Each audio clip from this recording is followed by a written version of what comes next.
ప్రత్యక్ష పన్నుల విషయానికి వస్తున్నాను.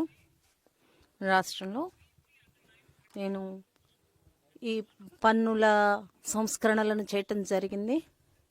వికసిత భారతం దృష్టిలో పెట్టుకొని చేయడంది.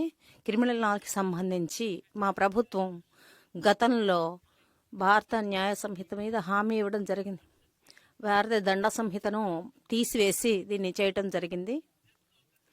ఈ ఉన్నతమైన సభలో ఈ దేశంలో కొత్త పన్ను బిల్లును ప్రారంభించడం, న్యాయాన్ని కొనసాగించడం కోసం ఈ పన్నుల చట్టాన్ని తీసుకురావడం జరుగుతున్నది. ఇప్పుడు ఉన్నటువంటి ఇది చాలా సరళంగా ఉంటుంది అర్థం చేసుకోవడానికి. ఇది ఇందులో ఎటువంటి లిటిగేషను లేకుండా సరళం చేయటం జరిగింది. మంచి సుపరిపాలన తీసుకురావడం కోసం చేయటం జరిగింది. మన ఆర్థిక వ్యవస్థను పటిష్టం చేయడం వచ్చింది.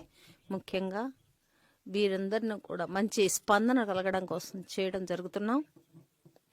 552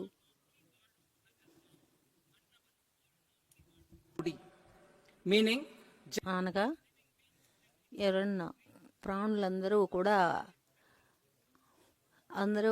వానల్ని ఎలా పెట్టుకుంటారో అలాగే మంచి పరిపాలన కోసం ప్రజలు వేచి ఉంటారు. దీన్ని ఒక దేశాన్ని నిర్మించే ఉద్దేశంలో మేము ఈ ప్రయత్నాల కోసం మేము కృషి చేస్తామని మాట ఇస్తున్నాం. ఈ ప్రభుత్వం ప్రధానమంత్రి గారి నాయకత్వంలో ఈ దేశం యొక్క అవసరాలను అర్థం చేసుకోవడానికి నేను మళ్ళీ చెప్తానండి. ఈ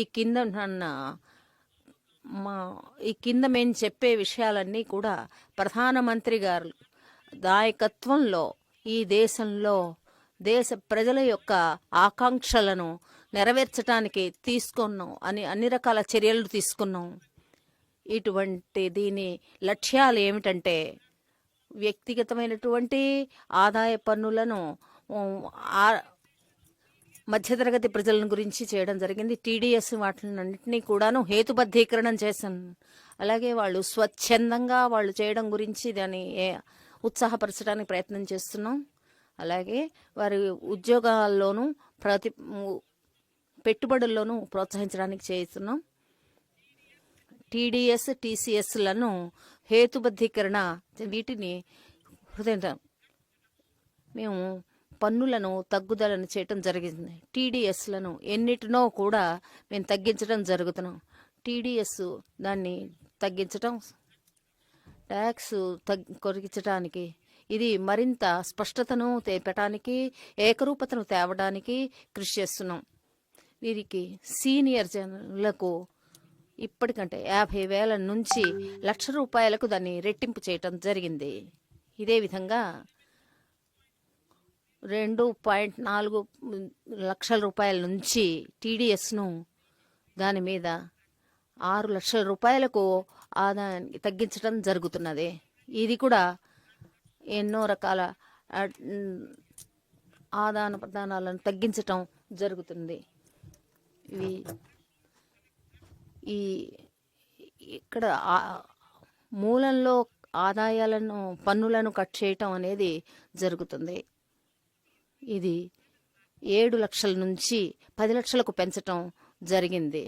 నేను టీడీఎస్ను విద్యానికి సంబంధించిన వాటిని మేము తగ్గించటం జరిగింది. అది ఎక్కడైనా ఒక ఆర్థిక సంస్థల నుంచి రుణం తీసుకున్నప్పుడు దాన్ని తగ్గించడం జరుగుతున్నది. టీడీఎస్ వాటినన్నింటినీ కూడా ఎటువంటి ట్రాన్సాక్షన్కి సంబంధించి అయినా సరే తగ్గించడం జరుగుతున్నది. కొన్ని క్లిష్టతలను నివారించడం కోసం ఈ పెద్ద టీడీఎస్ను తగ్గించటం అనేది పెద్ద లాంగ్ టర్మ్ దీర్ఘకాలిక వేషంలో మాత్రమే చేయటం జరుగుతున్నది. టీడీఎస్లను చేయటం డ్యూ డేట్ లోపల కనుక చెప్పలేకపోతే కనుక దాన్ని ఇదివరకు క్రిమినల్గానో దాన్ని డీక్రిమినలైజ్ చేయటం జరిగింది. ఈ టీసీఎస్ ప్రజల వాటికి కూడా దీన్ని వర్తింపచేయటం జరుగుతున్నది. ప్రధానమంత్రి గారి నాయకత్వంలో సబ్కా సాత్ సబ్కా నిదానంలో నమ్మకం ఉన్నది. దీనికి అనుగుణంగా మేము అప్డేటెడ్ రిటర్న్ సౌకర్యాన్ని వారు స్వచ్ఛందంగా సమర్పించేందుకు ట్యాక్స్ వాళ్ళకి ఏదైనా కనుక సరైనటువంటి ఆదాయాన్ని వాళ్ళు నివేదించలేకపోతే దాన్ని సరిచేసుకునే అవకాశాన్ని చేస్తున్న 90 లక్షల మంది పన్ను చెల్లింపుదారులు వారు ఈ సౌకర్యాన్ని ఉపయోగించుకున్నారు. ఇప్పుడు నేను దీన్ని దృష్టిలో పెట్టుకొని ఈ అప్డేట్ చేయడం ఏ అసెస్మెంట్ ఇయర్కి సంబంధించిన ఇప్పటికంటే 2 సంవత్సరాలలోగా వారు దాన్ని సరిదిద్దుకుని సమర్పించవచ్చని దాన్ని పొడిగించటం జరిగింది. ఇది కంప్లయన్స్ బర్డెన్ అనే దాన్ని చిన్న చిన్న చారిటబుల్ ట్రస్టులకు వారికి వారి రిజిస్ట్రేషన్ను 5 సంవత్సరాల నుంచి 10 సంవత్సరాల వరకు వాటిని రిజిస్టర్ చేసుకునే సమయాన్ని పెంచడం. దీనివల్ల ఇది చిన్న చిన్న వాళ్ళకి అసంపూర్ణమైన వారు కనుక అప్లై చేసిన చిన్న చిన్న తప్పులకు ఇది వర్తించదు. ఈ ట్యాక్స్ పేయర్లు వారు ఆక్రమించిన ఇప్పటిదాకా వారే ఆక్రమించుకున్న వాటికి ఎటువంటి ట్యాక్స్ లేదు. దీనికి సంబంధించి ఈ ట్యాక్స్ల గురించి ట్యాక్స్ పేయర్ల ఇబ్బందులను దృష్టిలో పెట్టుకొని అటువంటి వారు స్వయంగా ఉన్నటువంటి నివసిస్తున్నటువంటి ఆక్రమించుకున్న వాటికి ఈ ట్యాక్స్ను మినహాయించటం జరిగింది. నేను ఈ పథకానికి సంబంధించి అంతర్జాతీయమైనటువంటి సౌకర్యాలను ఇది ప్రపంచ వ్యాప్తంగా జరుగుతున్న వాటికి అనుగుణంగా ఉంటుంది. లిటిగేషన్ను తగ్గించడం కోసం అంతర్జాతీయమైన టాక్సేషన్కి సంబంధించి దీన్ని విస్తరించడం జరుగుతున్నది. ఎంతో మంది సీనియర్లు మరింత సీనియరు వాళ్లకు నేషనల్ సేవింగ్స్ స్కీమ్లను వారికి వారు చేస్తున్నటువంటి ఎన్ఎస్ఎస్ వాళ్ళని విత్డ్రా చేసుకున్నప్పుడు ఉపసంహరించుకున్నప్పుడు వాటికి 24 ఆగస్టు తర్వాత ఉపసంహరించుకున్న వాటి మీద ట్యాక్స్ మినహాయించడం జరుగుతున్నది.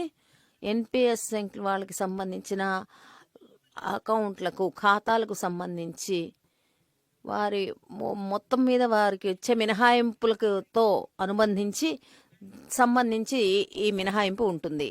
మొత్తం ఆదాయం మీద ఈ మినహాయింపు ఉంటుంది. వీటన్నిటిని కూడా డిజిటలైజ్ చేసి ఈ ట్రాన్సాక్షన్స్ అన్నిటినీ కూడా పేపర్లెస్ చేయడానికి కాగితరహితంగా చేయడానికి ప్రయత్నిస్తున్నాం.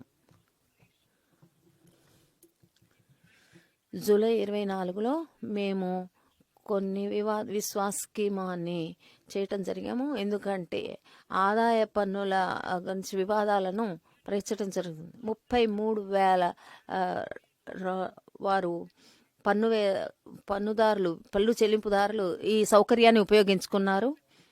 దీని మీద పెట్టుబడులలోనూ ఉద్యోగ కల్పతలోనూ నేను కొన్ని సౌకర్యాలను కలగజేయదలుచుకున్నాను.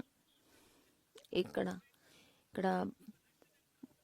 ఒకవేళ వేరే విదేశాల్లో ఉన్నవారు ఈ దేశంలో ఉన్నటువంటి వాళ్ళ ఎలక్ట్రానిక్ ఫెసిలిటీలు కోసం వారికి అటువంటి ట్యాక్స్ నాన్ రెసిడెంట్స్ కనుక ఇక్కడ కనుక ఎలక్ట్రానిక్స్ మ్యానుఫ్యాక్చరింగ్ కమిటీలకు కనుక ఫ్యాక్టరీలకు కనుక వాళ్ళు చేసేటప్పుడు వారికి ట్యాక్స్ను మినహాయింపును ఇవ్వటం జరుగుతున్నది. ఇప్పుడు ఉన్నటువంటి ఈ ట్యాక్స్ పథకాన్ని inland western register Indian vessels చట్టం కింద రిజిస్టర్ అయిన వాటికి వర్తింపచేయటం జరుగుతుంది. ఇది దేశీయమైనటువంటి జల మార్గాల్లో దాన్ని ప్రవర్తించేటప్పుడు దీన్ని వర్తిస్తుంది.